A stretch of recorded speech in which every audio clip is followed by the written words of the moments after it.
Our first question is it's kind of a combo question from a lot of people, from Kristen, from Crystal, Sarah, Tessa, Vanessa, Laline, Mai, and Jeline. They all want to know, how do you decide when it's the right time to do a movie or sequel? And what made you choose to send Candace to space and to make her the main character instead of Phineas and Ferb? The first part's easy. The decision was made when Disney called us and said, would you like to make a movie? Yeah. And we went, yeah. Yeah, when they called me and said, do you want to make a movie? And I said, yeah. Yeah, that's how it works. That's when you decide it's the right time, when somebody asks you to do it. We decided to have Candace be the main character for a couple of reasons. One was that we're trying to come up with a new story we hadn't told in 222 episodes of the series. And there weren't many of them. Yeah, and there weren't many left. So we said, well, what if we have a story where the boys are motivated into the story by jeopardy? Let's get somebody in some sort of danger and they have to go rescue. Let's have Candace get kidnapped by aliens and they have to go and rescue her. And that's the driving force of the movie. And that felt like a story we really hadn't told. Phineas and Ferb's usually just sort of a celebration. It's all driven by them having fun. And this way, we had it start a different way, but we still wanted to keep fun going while still having jeopardy. And it was sort of a tightrope wire, but mostly we just wanted to change it up to make it more difficult for Vincent to do his job, because he'd gotten pretty used to what we were doing. Yeah. And now it's different. So we like to throw gotta mix it up, curveball every once in a while. And also, a lot of the audience that used to be Phineas and Ferb's age is now closer to Candace's age or over, and it sort of it felt like it was her time. Plus, Ashley's a spectacular voice actress, and we wanted to give her a chance to shine. Perfect. This question's for Vincent. And it's from Tessa Smith. How did it feel to get to voice Phineas again? It was awesome getting to spend more time with Phineas. I mean, I spent 10 years playing Phineas on the series and doing the various hour-long specials that we did and the video games and everything. And I mean, this has been the most significant thing that I've ever done career-wise in my life. And this world and this character means so much to me. It was really, really fun when I heard we were going to get to do this movie. I mean, Phineas is so full of energy and full of excitement and just wants to make every day so great and have the best time. And that's a really fun personality and energy to get to spend time with in the booth. And that's a really fun time. The 10 years that I've had with it, every single time was a really great time. And all of these episodes that we've done and now the movie are all their own amazing, unique adventures. And so there's always something to look forward to at the end of the length of time that it takes to make something like this. In this case, this was 2 years. So it's always worth that wait. Perfect. All right. So this question is from Marissa and Shannon Replies, and I apologize if I butcher anyone's names. Phineas and Ferb first aired over a decade ago on Disney Channel. What do you think makes the show so timeless or nostalgic? And what kind of original storylines and catchphrases from the show can we look forward to seeing in the new movie?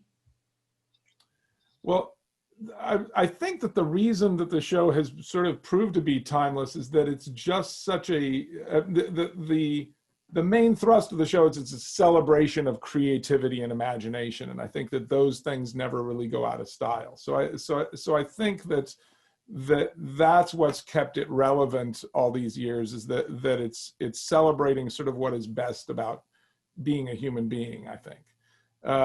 As far as we tried to hit on a lot of the catchphrases and a lot of the running gags from the show in the movie. As long as it didn't slow things down, we would put in references to stuff. And so there's a lot of Easter eggs for people. I think that the sound people make while they're exploding may end up being a catchphrase at some point. So we have these aliens that explode from the waist up if they get too excited, and it makes a very specific sound for those of you who've seen the movie. I think that's the thing. If I was watching it, that's the thing I would start repeating to people, on the playground. I think one of the things that kept it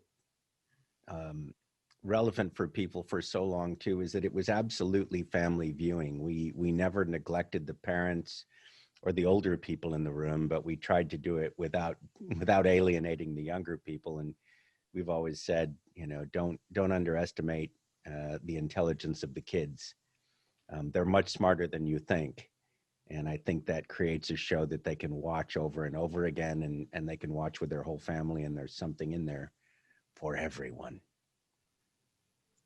Yeah, I agree. And I mean, I grew up with the show, and a lot of people I know grew up with the show.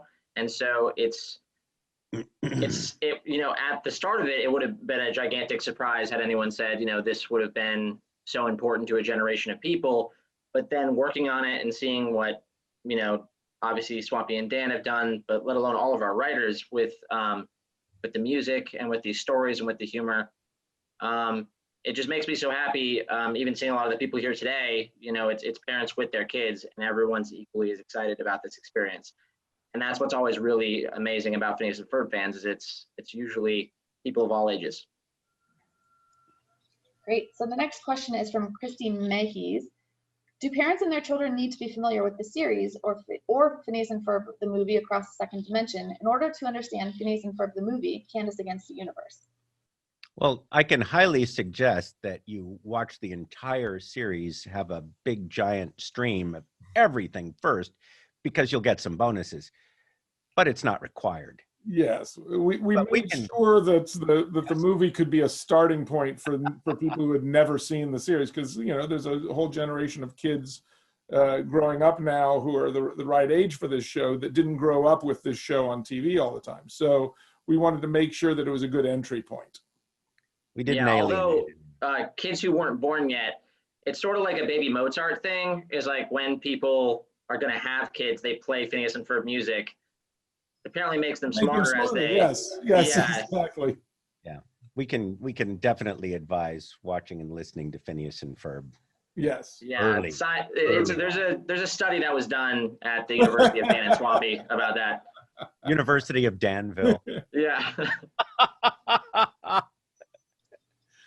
All right, the next question is from Sarah Gilliland. It is, what was it like to get the original cast back together again to revisit these characters and their stories?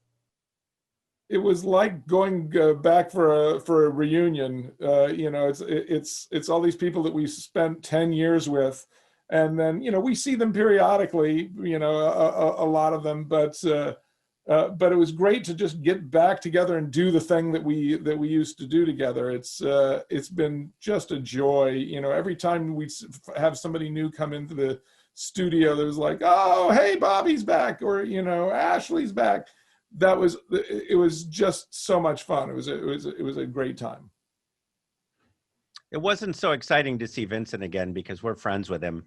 So we see him know all the everything time. he's doing. We talk to him all the time. We know. Yeah. As a matter of fact, they've seen me too much. Yes, They're like, when you come into the studio, just wear a bag or something. We don't need to see you we're anymore. actually seeking a restraining order against Vincent, because no more seeing you. Everyone else, it's a reunion, but get out of our lives. We started just recording him like this. Yeah. Yeah. All right, the next question is from Crystal Everdeen. If you could go on any adventure with Phineas and Ferb, what would it be? Ooh, I sure like the space adventures that we've done. We've sent them into space a couple of times, and never as far as this one, I think. But that sounds like fun to me, exploring out in the great beyond. I loved the idea of chasing the sun around. Yes, that would be epic. Yes. Yeah, we did an episode where they tried to make the longest day by circling the globe at the same speed as the sun. That's what I was going for sure. Yeah. You can come with us. All right, I'll be there too. Okay. Great. The next question is from Sarah Lemp's son, Taylor, who is age 12. Will Phineas and Ferb's mom ever actually finally see one of their inventions? And how do you think she would actually react? Well, she does in Quantum Boogaloo. the episode Quantum Boogaloo, but everybody's grown up, so it's sort of a hollow victory for Candace. I think that the reaction that we did in the episode that turned out all to be Candace's dream inside of Perry's dream may be a little intense for Mom, but she would be really shocked if she found out that everything that Candace has been telling her is all true all summer, I think. And Mom's a pretty good mom. I think she would be equal parts impressed with her kids' creativity and ingenuity. Yes. As well as also being aware that this might not be the smartest or safest thing to do in the backyard. But Mom's pretty good and understanding, and I think she loves the creativity of her kids. So it would be a difficult call. It's like, this is really amazing and totally impressive, but probably something you shouldn't be doing here. Yes. And also, she technically saw one of our amazing, it wasn't an invention, but achievements in Dude, We're Getting the Band Back Together when we got Love Handle back. That's right. So she technically did also see that occur, and she seemed pretty cool with that. So yeah, you may not have realized that the boys set that all up. Exactly. But she did see it. And it was impressive. Great. The next question is from Lynette Fernandez. It's nice that Candace finally has a breakthrough about her relationship with her brothers. Is that the point of this film, or is there another message you're trying to convey? I think that's that's the emotional message of the film. And when we were making the movie, we because there's other parts of the story, and we originally had them getting back together too early and realized that as soon as they get back together, the story that we're interested in, which is the emotional story between those characters, is over. And we had them getting back together too early, and then Candace was ganging up with them to help save the world afterward. And so it sort of felt like the story was over, and then we had like another 35 minutes of movie with another story. And so the more we juggled things around till that moment could happen later, the better the movie felt. Because I think that's what the movie really ends up being about, is Candace's relationship with her brothers. And that's what we like. Our favorite moments tend to be when I mean, we understand what their relationship is, but when you remind people that they're siblings who love each other very much, and you have those emotional connections, it's really satisfying, because I think we're all like that to some degree with our siblings. Sure, they drive us crazy, but they're there for you. Yeah. And those are really, really moments worth working for in storytelling. Yeah. Great. The next question is from Marissa and Shannon. What have been some of your favorite songs from the series, and will there be any songs like Gitchy Gitchy Goo or the roller coaster song that fans will remember and be singing for years to come that are in the new film? I think my favorite song is the Brick theme song. I think it's really the most. It took as long to write as it did to sing. Yeah. It was there's a lot of great songs that I'm really proud of in the series. I really like Summer Belongs to You from our first hour-long special. I think that's one of the best songs we've written. I think Carpe Diem is one of the best songs we've written. I think the finale song that's called Time Spent / Curtain Call is really, that's a hard one for me to get through without. Yeah, that one's really sad. Yeah, and, I can't get through without and then there's like just fun boppy songs like Gitchy Gitchy Goo and Come Home Perry is really good as well. Oh, Come Home Perry is lovely. Come Home Perry's great. That was nominated for an Emmy. It's I didn't even know that. Yeah, it was nominated for an Emmy. It didn't win, which is why we never told you about it. I like you. Right. had it won, you would have told me. I like you singing "Kick It Up a Notch" with Slash. On yes, wrote that song with Slash. That's really cool. Sang a song with Slash. Yeah. That was really cool. I will admit, even when we did "We're Back," which is the song that we just premiered. Yeah, which is in the end credits. Which is in the end credits of the song. I mean, we recorded that pretty recently. I think we can say that. Like, we recorded it during quarantine, so that came to me a lot later than the other music in the movie. And there's one song that, like, one of the near the end of the film songs that we have that I think is like, it's pretty up there in terms of Phineas and Right up Ferb there with songs. Summer Belongs to You, It's isn't it? really, really good. But also, We're Back, I felt that way about, where I was like, this is so remarkably catchy. Like, this is so catchy. I feel like people are going to want to sing it a lot. When I finally heard the mix of it, when I got it back with like all of the music with it, and not just me singing it in my bedroom into a microphone. So I do think there's stuff in this movie that people are really going to like. Yeah. Great. The next question is from Holly. Where did you get the shape for Phineas's head, and how long is the animation process from original drawing to final animation? Right here. This. Phineas's head shape was based on a real person. It's practically just a portrait. No, I had, I'd worked on a lot of shows at the time that were, and usually you start with specific shape that everybody can draw to sort of build the head on. Homer was a fire plug, Bart was a coffee can. A lot of the old Looney Tunes was like an oval here and then two ovals here. And I was thinking nobody had ever really done a character whose head was based on a triangle. And so I was just sketching out some stuff at a restaurant, and I came up with this triangle-headed kid, and that I just immediately fell in love with him, and I felt like this is the show that I would want to see, and so that just happened. What was the other part of the question? Was how long it takes? Yes, how long from drawing to final animation? Well, from the first drawing of Phineas to the final animation on the first episode was about 16 years. But for one episode, when we start in the writer's room, it's about 10 months to finish one 11-minute episode.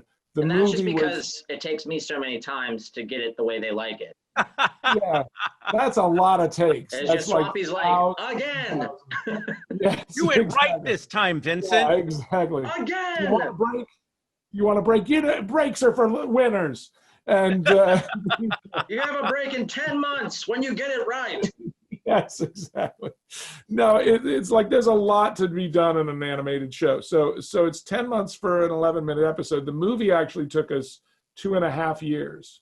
So it's a big, tremendous labor involving lots and lots of artists and editors and writers and musicians. It's a monumental feat to finish an animated film.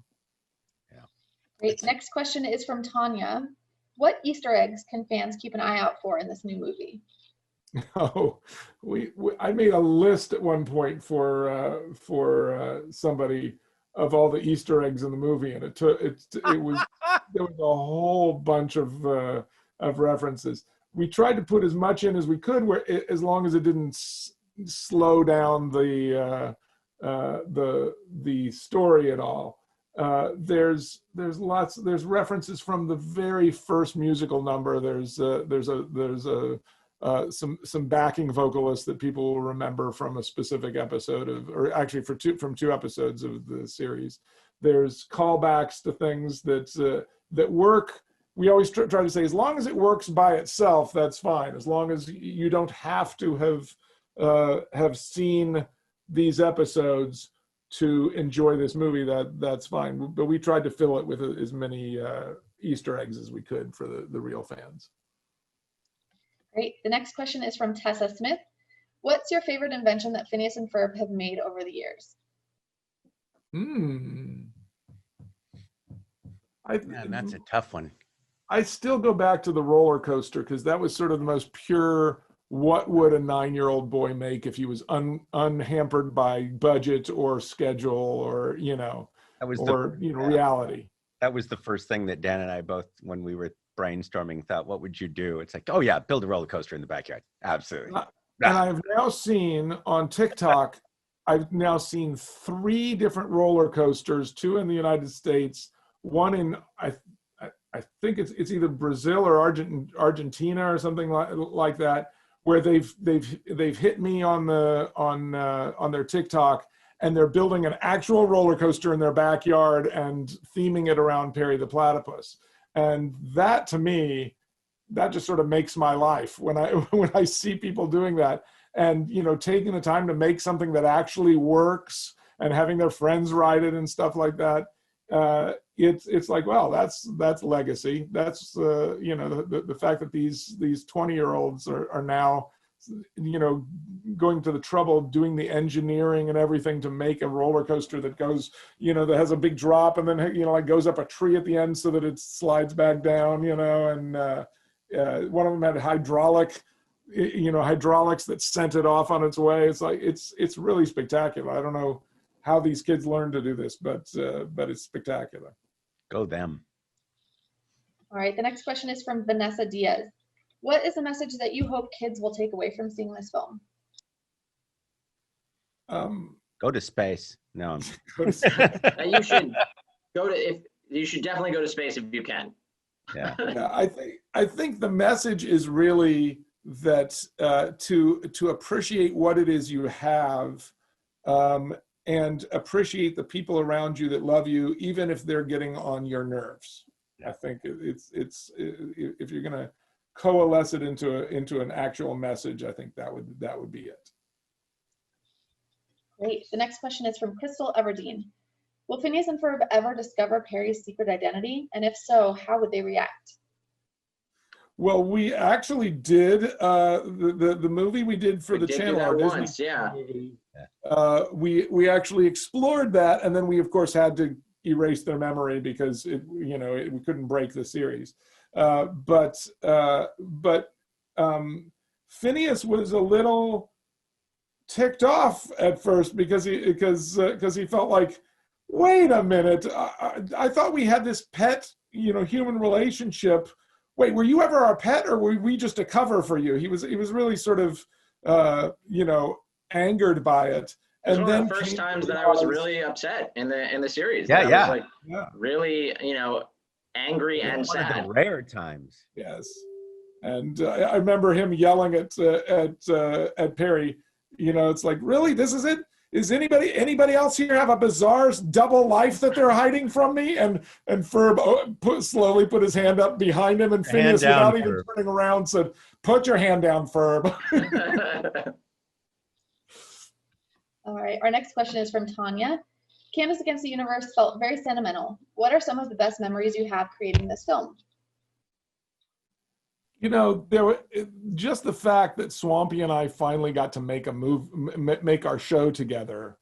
It was something that we had been trying to do for so long. So to me, the roller coaster episode, the first thing that we did, where it was really just him and me, and I boarded it in vacation in France with my wife's family, where we would go out and do day trips, and then I'd come home and draw all night. And then on the way back, we stopped in the UK and stayed at Swampy's place, and he and I put all the storyboards out on his kitchen table and sent our wives to the museums, which I think they ended up going shopping instead. Yeah, probably fewer museums than shopping.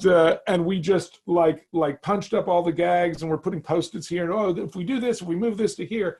That to me was the thing that I always remember as sort of the most fun. And when we finally got Vincent Martella for Phineas, that was the hardest casting we had in the entire show. Because it was so hard to find somebody whose voice sounded optimistic and positive without sounding either nerdy or false or arrogant or arrogant. It's like there's a very fine line there, and we actually cast that twice with two other people, and then put it together and found out it did not work. And I think that they all had a lot of the reason accidents. The show, yes, well, they all but I think disappeared. We promised not to talk about that. Yeah. I think a lot of the success of the show rests on Vincent and Ashley's performances. I think that they're so good, and Vincent's voice makes him so likable from the very beginning. The first time kids see that voice, or see that character with that voice, he's a likable character. He's cool without being aloof. He's smart without being nerdy. He's everything because of that. And then Ashley playing off of that was fantastic. And it was that one line, "Aren't you a little young to be a roller coaster engineer?" And yes, yes, I am can either sound like, yeah, jerk, of course or it can sound like, thank you. And Yeah. Vincent Reed made that so clearly sound like, thank you. Yeah. That just like, oh yeah, okay, we're done. Well, thank you. That's very nice of both of you to say. I appreciate that. We weren't going to tell him that, Dan. Why did you? Yeah. It's Ignore been over 10 Now he's years. going to want more money for the sequel. Yes, it's been over 10 years. They've never said something so nice about me. Well, we want to keep his head to a regular size. All right, the next question is from Sarah Lump's sister, Val, who happens to be a public school teacher. So when summer vacation finally ends, will Phineas and Ferb be attending in-person school or doing virtual learning at home? First of all, thank you for being a teacher. My daughter's a teacher, and that's just the coolest gig. Yeah. So thank you. Yeah. Well, we'll see. I don't know that, like if we were doing the series right now, we would probably do a bit about quarantine. I think that would be something that I'd like to explore what they would do during that time. I think hopefully by the time anything that we would make now would be done, hopefully quarantine will be over. That's like knock on wood. But we did do an episode where everybody was sick and they did a Zoom call together. It was sort of before Zoom actually existed. But now everybody's posting on social media like we're some sort of future prediction wizards. Yes. So I think it would be interesting to see how they would handle being stuck in the house. I think that would be a fun episode to write. All right, and our last question of this Q&A comes from Megan Harrell. She wants to know, how intentional were all the jokes that went over kids' heads? Like examples, jokes about Alexa technology, misunderstanding humans, grammar jokes, and were these put in just for the parents? And if so, she wants to say thank you. Well, two things. I think many of the jokes that you think are going over the kids' heads probably aren't. But the truth is, Dan's always said that we do these things just to make each other laugh. It's a bunch of people sitting in the room trying to make each other laugh. So we just never take out a joke because we specifically think that the kids might not get it. It's okay that there's stuff in there for the parents and the grandparents and the older siblings and the aunts and uncles. We leave those in, but I also think the kids get a lot more of them than people think they're going to. And also we try to put in as many jokes as we can so that if the kid doesn't get a joke, they don't have time to get bored. There's another joke coming for them in 5 seconds. So we always try to do that. And, and kids love jokes about the intricacies of grammar. We found that that's absolutely. That's true. Or as I once said after we did the Star Wars crossover episode, kids just love Tom Stoppard references. Yes, exactly. I know. They don't.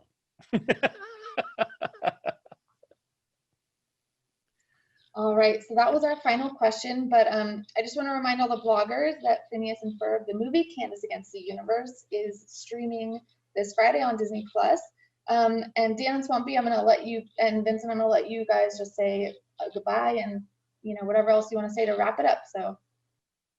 All right. Well, we want to thank you for coming and listening to us blather on about this and that, which is our favorite thing to do. And thanks for being fans of the show and for watching it with your families and for everybody who's supported us all these years. Genuinely, thank you for giving me the opportunity to keep doing this job for so long.